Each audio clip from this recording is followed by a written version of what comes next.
So you see it in Mick Jagger, you see it in David Bowie, you see it, and you see it in people like Madonna. He doesn't know what it means. He just thinks it's people acting what he considers feminine or masculine. That's it.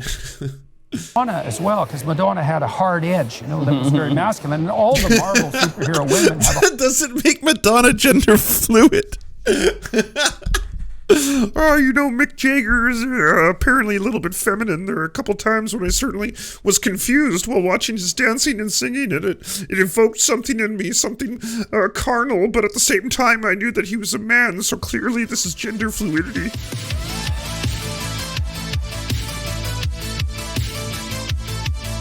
I guess content warning is most likely going to have quite a bit of transphobia. Funny, because I think that, you know, the issue that you started to become really politically prominent on, which is the Bill C-16 in Ontario and Canada, it was federal law. In Canada, the gender issue. Yeah. You know, that's the issue where now the question that's constantly being asked, so why do you even care? Why do you even pay attention? And the answer is because... I was asked that earlier today. Oh, really? What did you say?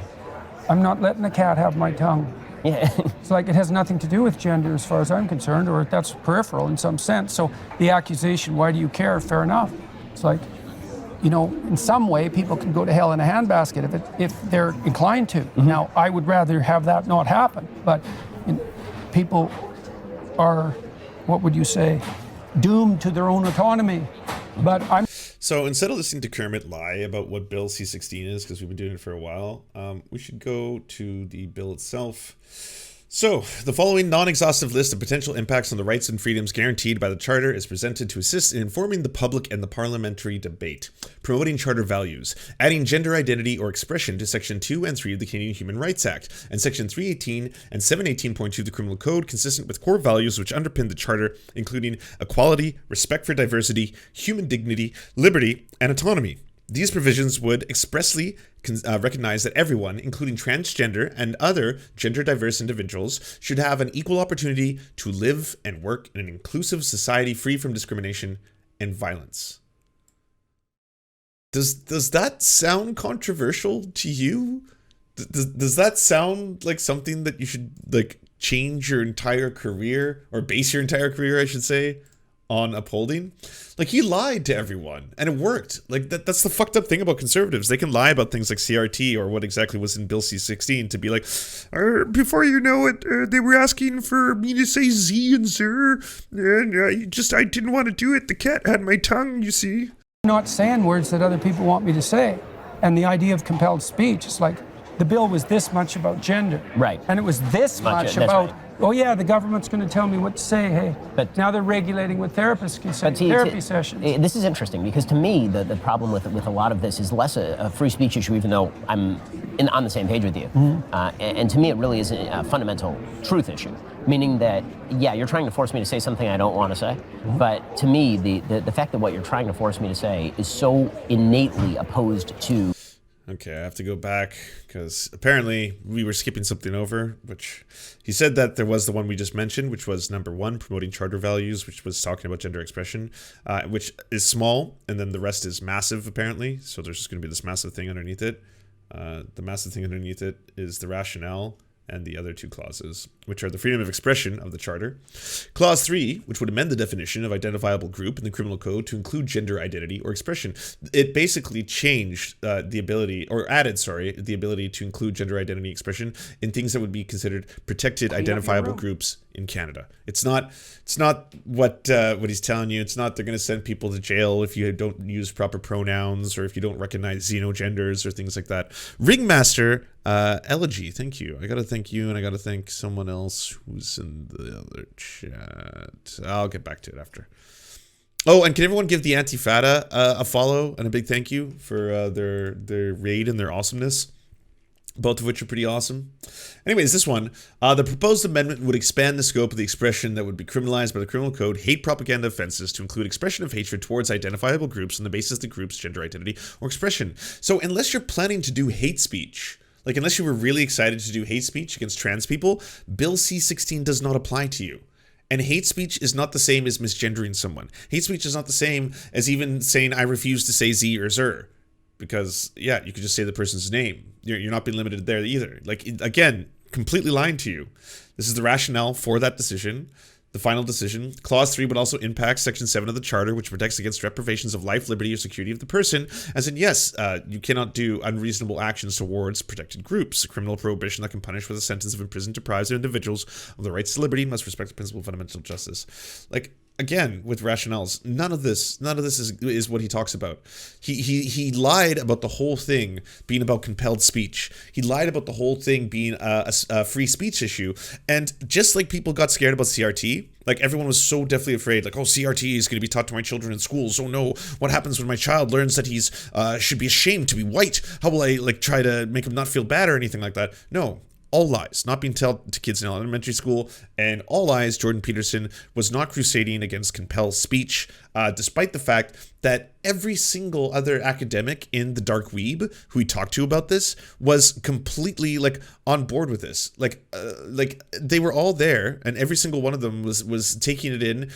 Sam Harris, for example, was listening to him talk about this and thought the whole time like, oh, so this is, you know, I just feel that it would be irrevocable and duplicitous for us to silence or do any kind of change and manipulation to our speech patterns. Oh yeah, I did completely agree. That's what they were seeing, sir. That's what they were trying to do to me. The good is the problem. Like you could try. I would have objections to you forcing me to say that I like a particular movie, right? It may not be true. I don't like the particular movie. It would be bad if you tried to force me to say that. But the level of passion that I have for issues like this one really go to the fact that I think the fundamental good of humanity relies on basic acknowledgments of biological truth, especially when it comes to gender. And anybody who's ever dealt with children, we haven't set a time yet, that boy Steve, but I'm excited. If I look at my own political evolution, I'd say that when I grew up in a religious home, so that means that pretty conservative. And then you go to college and you're living by yourself and you're not married, you don't have kids. You tend to become a little bit more libertarian, which is like, okay, you know, let everybody do whatever they're going to do and it's not going to bother me. And then you have kids and you realize that there's a pool in which we are all swimming. And that pool is going to define... Virginia. Exactly. Like my kid, it's going to determine how my kid lives. And I want my community to reflect some of my values because I don't want my kid to live in the toxic sludge that you are creating for my kid. I don't want you indoctrinating my kids in bullshit about whether yes, exactly. a boy can be a girl, or a girl can be a People will say, well, I'll exceed, but not for my children.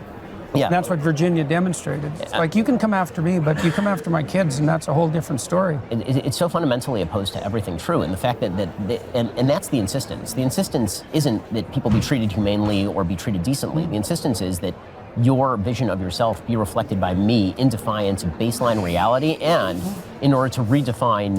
Okay, so first off, it's kind of unusual this whole thing is set up like, I don't know, bigots in cars getting coffee or whatever. Like the public coffee shop is not a setting I've seen these kind of conversations take place.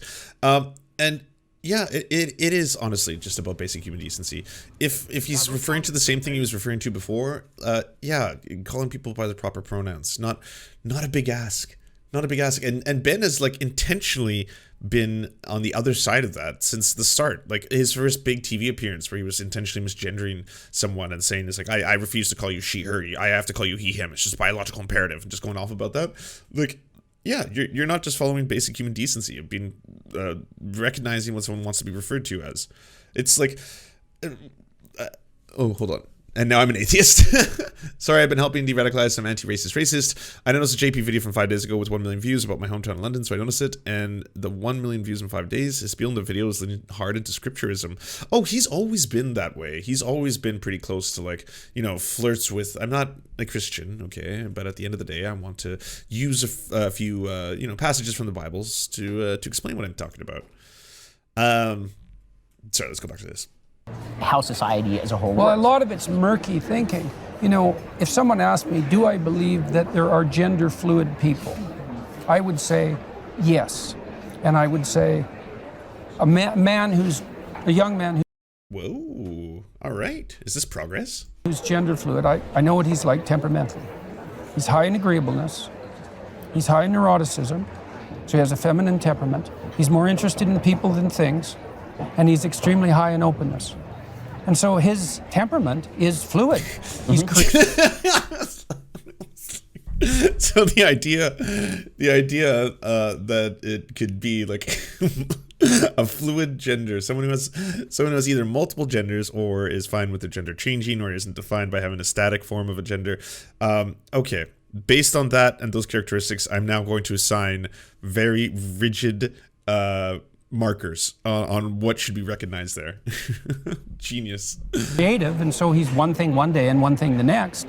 And his fundamental temperament is tilted towards the feminine. His But temperament that doesn't changes mean from he's the not a feminine to man. the masculine. Exactly. So so it's murky thinking. So That's exactly right. It's certainly the case. So you don't understand any of these concepts, but what you do understand is the fact that, well, someone can have multiple temperaments that I associate personally with the feminine or the masculine, which is unusual too. It's like, have you ever explored that within yourself, Jordan? Why do you associate that perhaps with what you consider to be masculine, what do you consider to be feminine? And I can already hear the answer like, well, it's about the archetypes. If we look throughout human history, we can see the different kinds of archetypes, the dragon of chaos, and of course, mother.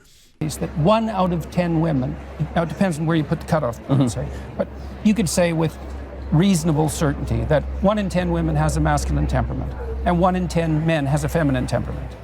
And so that's a lot of people. And those people, especially if they're also creative, well, they're kind of at a loss in relationship to what to do with their identity, because they're pulled, first of all, they have a hard time catalyzing their identity. Creative people have a hard time catalyzing it. It's like the definition of creativity. They're protean. And so there have been people who play at the edges of gender identity forever. And fair enough. And sometimes that's even admirable if it's done in a sophisticated way. And it's charismatic. So you see it in Mick Jagger, you see it in David Bowie, you see it in people like Madonna. He doesn't know what it means. He just thinks it's people acting what he considers feminine or masculine. That's it. Madonna as well, because Madonna had a hard edge, that was very masculine, and all the Marvel superhero women have That doesn't make Madonna gender fluid. Mick Jagger is apparently a little bit feminine. There are a couple times when I certainly was confused while watching his dancing and singing, and it evoked something in me, something carnal, but at the same time I knew that he was a man, so clearly this is gender fluidity. hard masculine edge. And so we find that charismatic because those people are also integrated. But the notion that there's such a thing as gender, that's not right. There's variability in personality and temperament. And the idea that there's no such thing as biological sex, that's just insane. It's insanity. They've abstracted gender from sex and then read gender back into sex as more important than sex. It's well, and then why insist upon the biological modifications? Right. If there's no such thing as sex, it's like, well, what? Then just act out your role. Oh, thank you, Vixen7, for the 200 biddies. I appreciate that. Animated was a super smart heroin addict. Man, he's going on for hours about all cool sounding but bonkers stuff. Yeah, I mean, I don't, leave your body alone because it's irrelevant. Being a heroin anyways. user affects your intelligence. It turns out it's not irrelevant. You have to go through the surgical transformation, which is a pretty dramatic answer to a question that for 99% of people who are ambivalent about their gender identity would be best solved without surgical intervention. People who use drugs by definition are not in necessarily Canada, because they banned conversion therapy, it's now all affirmation therapy. Right. There's no such thing as affirmation therapy. Right. No, it's insane. I mean, the banning conversion therapy is insane? No, it's humane. It's like conversion therapy is demonstrably a terrible practice that is just a form of torture for children. I mean, y'all are always talking about the kids. I figure you should be on board with something for the kids. Semantic game that was used in order to say, well, conversion therapy, which was at one time using electric shock to treat homosexuals, and saying that that's the same thing as you have a gender-confused 12-year-old. Look, I had a 14-year-old kid who was a client of mine, and he was in the mid stages of puberty. He was a pretty creative kid, agreeable kid as well, right? And that's important. So he had a bit of a feminine temperament. And that also meant he could be pushed around fairly easily. Well, there was an aggressively gay guy in his school, was hitting on him and trying to convince him that he was gay. Well, he didn't know. So he wanted to talk to me about it. It's like, well, I was going to tell him.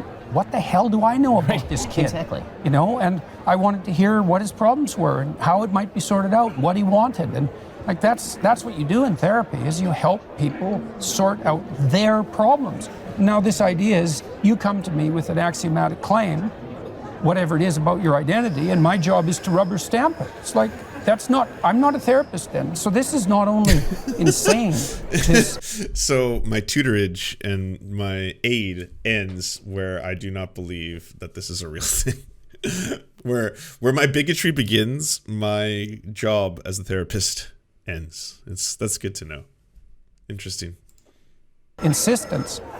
Like, I like to think of truth, untruth, and anti-truth, right? And the notion that therapists affirm is an anti-truth. Because, look, let's say you come to me and you say, you have a proposition about yourself, and I say, no, I'm your therapist. No, that's wrong. It's like, that's not good therapy. I mean, correct me if I'm wrong. I'm the one here who doesn't have a doctorate in the same field, but like, if you have a clinical psychiatrist or clinical psychologist, would they not be someone that you would discuss, who you would then tell, hey, I may have bipolar disorder, or I'd like to know if I have bipolar disorder, and then get some assistance in testing for whether or not I have bipolar disorder, and then perhaps, if it happens to be a psychiatrist, prescriptions to help if I have bipolar disorder, or whatever the case may be?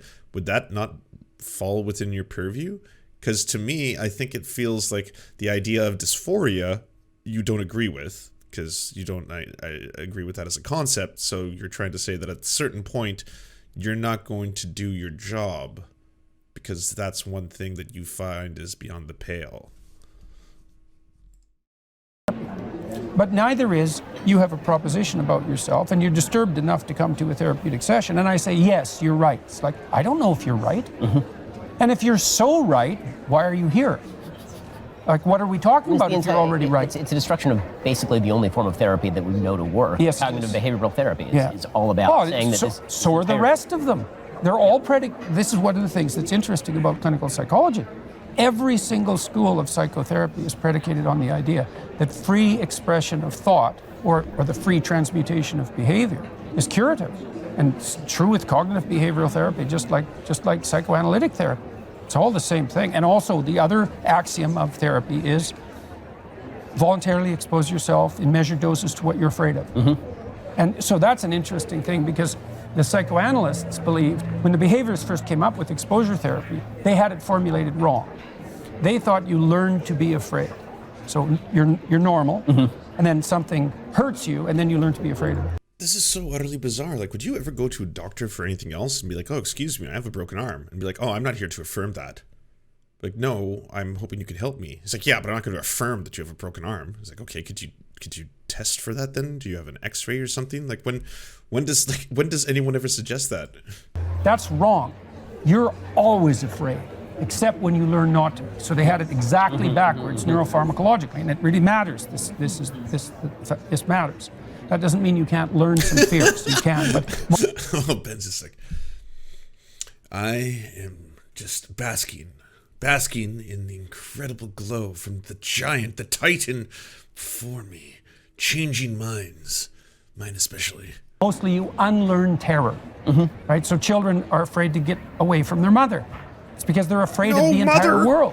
Well, you have to learn how not to be. And you don't learn that by habituation. I'm still afraid of mother. So you take someone who's afraid, they've been conditioned to be afraid, you expose them to what they're afraid of, and then you have them do relaxation exercises so they counter condition. Well, then it was discovered, and they don't have to do the relaxation exercises. It's like, oh, well, it still works, just exposure. It's like, well, they get less afraid when you expose them because their fear habituates. So then the psychoanalyst said, well, if they get less afraid of that particular thing, the symptoms are just going to substitute, because that fear of an elevator, say, was reflective of a deeper fear of death. Had a client I exposed to an elevator, the doors open, she said, that's a tube. It's like, and her fantasy about the elevator was, it was a place she was going to die in of a heart attack. Well, people were discomforted and, what would you say, made contemptuous of her foolishness while she was suffering and dying. So social alienation and death, that was the elevator for her. The elevator. So we expose her to the elevator. What does she learn? Not to be afraid of the elevator. No. Ben's original question was about gender fluid. We're on to elevator exposure. No. She learns she can tolerate those fears. She learns to be brave. And so the psychoanalysts were they were diametrically wrong, because if you expose someone to anything they're afraid of, effectively, they get less afraid of everything, right? And so that's partly why psychotherapy is curative in that manner, is that people discover that they're bigger than their fears. They don't discover that the fears are trivial. I think that the cult of authenticity is going to be the destruction of all psychotherapy, and then, because if the cult of authenticity is that your true authentic feelings are what makes you you, then the attempt to make you brave in spite of your fears is a suppression of your fears. It's almost like a Freudian analysis of you're suppressing your sexual desire, and this is not full authenticity. Yeah, right. Why isn't the fear you? Right, exactly. The authentic you. Exactly, and I think that that's kind of where we're going. It seems like that. Yeah, well, so this movement towards unity that we were talking about, this is a place I think where, like, informed liberals and conservatives could meet. It's like, well, there is this authenticity, let's say, and drive for adventure, and you see that elevated to the highest place in some sense in the more careless Disney movies, but the full manifestation of that in an integrated sense is the drive towards authenticity inside this higher order unity. It has to be, because otherwise it's disuniting. It causes fragmentation and chaos. And so it has to be subordinate to a higher order end. And then you might say, well, what is that? Part of that's the reciprocal altruism that the evolutionary biologists are always on about. It's like, some for you, some for me, some for you, some for me, in measure, right? And that makes both of us richer. And so that's part of the higher order unity, and people are intensely reciprocally altruistic. That's great. It's good. If I can get a re-up. Oh, this is like such faux intellectualism. Like, he's combining statements which are factually correct, like, you know, about the fact that evolutionary, biology will show that people who act altruistic as if you were doing things for other people sometimes can be self-serving, and then it has almost like a circular effect like that. The statements he's making there are fine, and then he'll connect that to another statement which is completely unrelated here, but because he's given this statement a title, like, this is what I consider to be higher order unity, he's now created this like framework where it can be like, okay, this statement is connected to this statement, and it's incredibly intelligent because I combine the two into something that I call higher order unity, and they are working in opposition of the Dragon of Chaos. Like, it's the exact fucking, he's like, nothing has changed about him whatsoever. He's still the exact same person peddling the exact same things. I was like that. It's really something to be stopped on the street and to be told that, to see people so joyful about that, because it's their heart desire, you know? Oh, wait, sorry, I missed an emotional moment. What started this one out?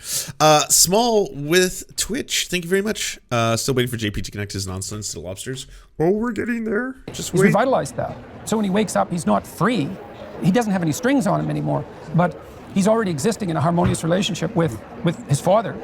This is a big deal. And one of the lovely things about what happens to me as a consequence of my lectures is that lots of fathers and sons come up to me and say, we've really worked out our relationship.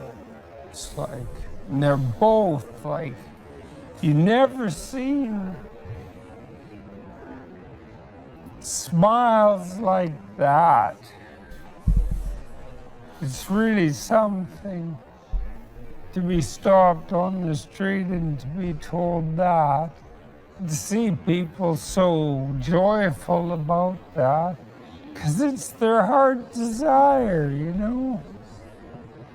And that's that integration of that drive to autonomy with the family, with the father, with the mother. I gotta say, it really sucks that Jordan Peterson is such a bigot. Is such a fucking horrifying transphobic piece of shit. Because, like, the idea of this prominent psychologist who gives lectures and is very emotional and has no fear of shedding tears no matter what interview or setting he's in, I think would be a lovely thing, you know? One could take a lot of solace knowing that someone is promoting the idea of men being more open and emotional and forward with that. But, like, it's followed with, and by the way, Bill C-16 is compelled speech. There's no such thing as gender fluid. It's just men who act feminine, and Mick Jagger is actually feminine. That's what makes him gender fluid, and Madonna is masculine, so she's gender fluid. But there's no such thing as a biological imperative that'll actually convince me otherwise. Blah blah blah. Like, you get all that. And then you also get the, like, yeah, what an amazing emotional moment for me. The Dragon of Chaos was slain at that moment. Don't really need to watch any more of those two. Ugh. Do you enjoy the Serfs but prefer not to have to use your eyeballs? Many are saying this. Well, we've got the solution for you. It's the Serf Times in podcast form. Available on most major podcasting networks now. If you enjoy it, please consider leaving a good review and feedback because it really helps the show out, apparently, and it's free, just like the podcast. To our gods, Xander Corvus and Peyton L. Just, we beseech thee to smite down our enemies. To our monarch, Tom Spiker, we are but your humble court jesters, here to amuse you. To our lords, Trevor R., we give thanks for this spit of land for us to eke out this meager existence. To our knights, Merid, Cheryl Alvarez, Ruby Kelly, Ellie Leslie, Alex P., Brandon, Words Greenwood, Nate, that one guy, Hagbird Celine, Matthew Scarborough, Stellar Vision, Ariane McCarthy, Daniel Sutton, Coulter Smith, Val 9000, Jenna Tall, Quiet 185, Anna Loves Riley, Omni, Riley and Anna, Poodlehawk, The Tim Caucus, Multi Mondi, Trevor Yanis, Lemmy 101, Anthropophojack, Cern 42, Catherine, Radical Maniac, Ramon Acosta, Nkosin, Violent Orchard, Sophie Baby, Political Puppy, Andreas Chiringuito, Zach Christensen, Josh Mickelson, Todd Buckingham, and Todd Lajeunesse. We raise our flag in a veil, and we salute you, our friends.